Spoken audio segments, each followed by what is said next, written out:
quarantine. So here we are with a week 4 update.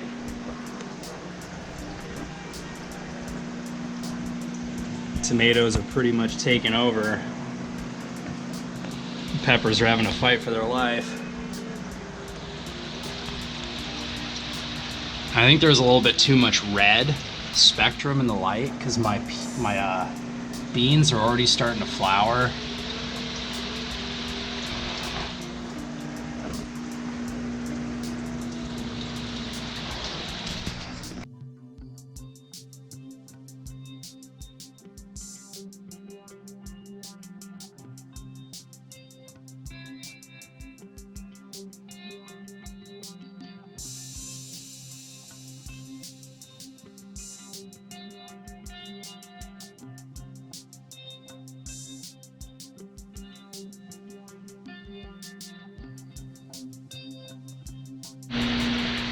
So that was the week 4 update.